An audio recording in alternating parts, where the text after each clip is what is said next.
বাড়ির বট গাছে? ঠিকই শুনেছো পিসি, তবে আমরা একা থাকি না, পুরনো বাড়ির ভেতরে গোপাল দাদারাও থাকে। গোপাল তো বলেছিল শ্বশুর বাড়ি থাকে, তাহলে এতদিন মিথ্যা কথা বলেছে। তোরা যখন আছিস তাহলে আমিও যাব। ওইখানে তো অনেকগুলো ঘর, একটা ঘরে আমি থাকবো। ঝড় বৃষ্টি হলে আমার কুঁড়ে ঘরের চাল দিয়ে জল পড়ে, মাঝে মাঝে মনে হয় ঘরটা বুঝি উড়ে চলে যাবে। তুমি বরং আমার বাড়ি থাকতে পারো, আমি তো 4 তলা ঘর করেছি, তোমার থাকতে অসুবিধে হবে না। আমার আবার দালানে থাকার ইচ্ছে, সারা জীবনে কোনোদিন তো দালানে থাকার ভাগ্য হলো না। এই বয়সে এসে যদি একটু ঠাঁই হয় তাহলে মরার আগে শান্তিতে মরতে পারবো। ঠিক আছে, তুমি তোমার মনের ইচ্ছা পূরণ করো, পারলে আজই যেতে পারো। এবার আমার দুখানা গরম গরম জিলিপি দাও দেখি। হ্যাঁ, আজকে যে খেয়ে যাচ্ছিস, বউয়ের জন্য নিয়ে যাবি না? আমি খেয়ে নিই, তারপর দুখানা নিয়ে যাব। পিসি, একটা কথা জিজ্ঞেস করবো, কিছু মনে করবে না তো? কি মনে করব? তুই জিজ্ঞেস করতে পারিস, তোকে তো আমি নিজের লোক বলেই মনে করি।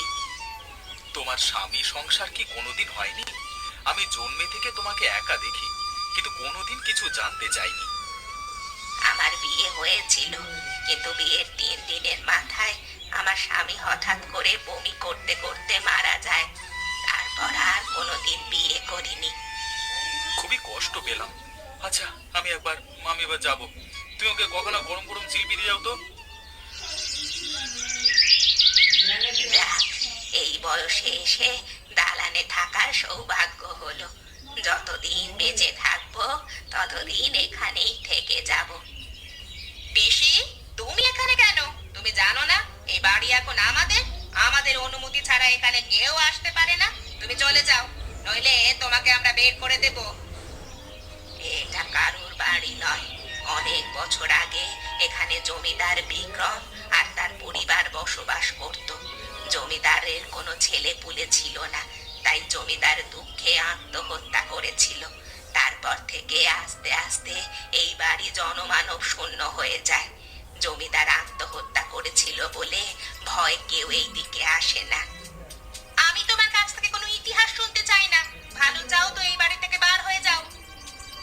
আমি যাব না, দেখি তোরা কি করতে পারিস। এই বাড়িতে থাকার অধিকার গ্রামের সবার আছে। এই ভূপেন, এইদিকে আয়। দেখ, ললিতা পিসি জমিদার বাড়ি দখল করেছে।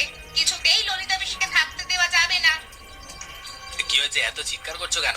তোমার জন্য সকালে ঠিক মতো ঘুমাতে পারলাম না। আপনি এখানে কেন? বেরিয়ে যান, বেরিয়ে যান বলছি।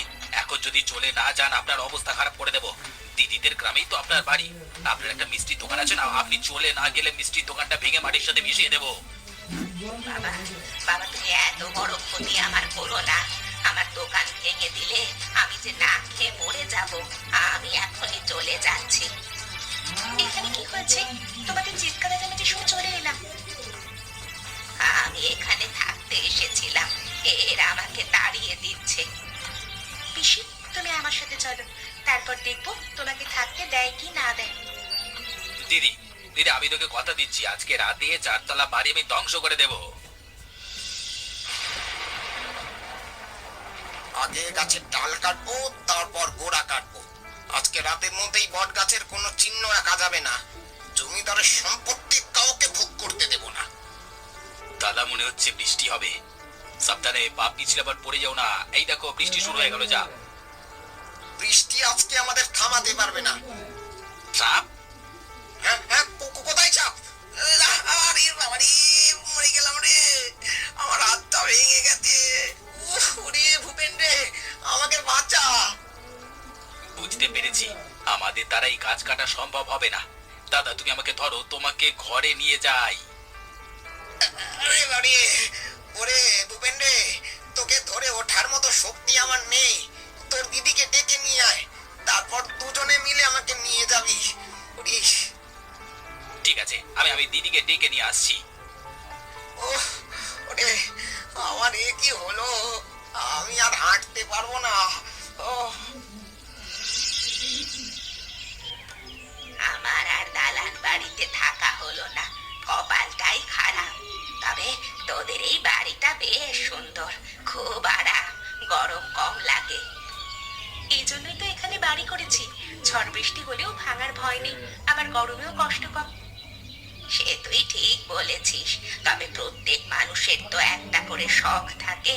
আমার যেমন দালানে থাকার খুব ইচ্ছা হয়। পিসি, আমি তোমার ইচ্ছা যে করেই হোক পূরণ করবই, তুমি আমার উপর ভরসা রাখো। তোর বেশ সাহস।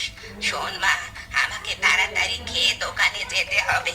ওই দোকানটাই আমার সব, যা আয় রোজগার হয় তা দিয়ে আমার বেশ চলে যায়। এই বয়সে তুমি রোজগার করো, সবাই যদি তোমার মতো হতো তাহলে সংসারে কোনো অভাব থাকতো না। ছেলেদের পাশাপাশি মেয়েদেরও আয় রোজগার করা উচিত।